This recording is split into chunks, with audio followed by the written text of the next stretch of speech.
In Chapter 2, Nice to Eat With You, Acts of Communion, and How to Read Literature Like a Professor by Thomas C. Foster, the author goes over three main acts of communion within English literature. Number 1. Communion doesn't always have to be a religious practice or holy.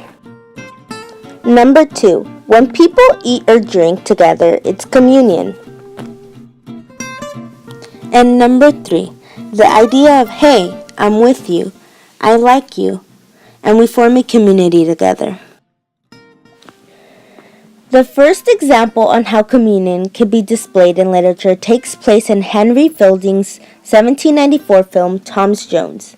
Since the director is unable to display sex openly, because mainly in the 1960s it was not allowed, he instead used both characters having a meal, both staring at each other very passionately, sucking on bones, slurping, and growling while eating to demonstrate essential meaning. It's an act of taking food into our bodies that makes it personal, that we really only want to do it with the people we're comfortable with, which makes it communion, a shared experience. Another example the author utilizes to demonstrate communion is in Raymond Carver's 1981 Cathedral, where the narrator obtains an unsympathetic attitude towards people with disabilities, is ignorant to accept his wife's friend visiting in town, who is unfortunately physically blind. They first interact when they both sit down to draw a cathedral so the blind man could get a sense of what one looks like. It's not until watching the blind man eat steak normally and well that the narrator was able to break down his walls and accept and sympathize the blind man, because he finally realized they were similar in an aspect. The interaction and development of friendship demonstrates communion doesn't always need to be holy. Both coming together, building a bond, both wanting to share a moment together and express trust, that is communion as well. But not always will this work. What about when dinner goes downhill or doesn't happen at all? Take for example James Joyce's The Dead, a story centered around a dinner party celebrating Christmas.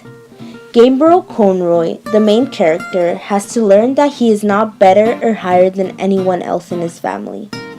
Gabriel then goes on to describe the lavish dishes and table that will be present during this dinner. Using a fat brown goose lay at one end of the table, and at the other end on a bed-creased paper stew with sprigs of parsley.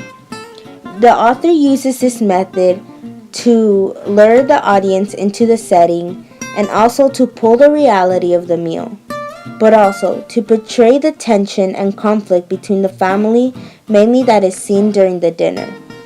The author does a great job making the audience feel as if they obtain a seat at the dinner table, which means we make part of the communion and the issue. Every single one of us has been part of an act of communion, whether at a concert, wedding, marathon, or Thanksgiving dinner. We have allowed ourselves to share, create, and experience memories with those who we love the most. Uniting with people together and sharing is communion, and we make part of it. As James Joyce says, the thing we share is our death. We're already prepared, having shared in the communion meal Joyce has laid out for us. A communion not of death, but of what comes before, of life.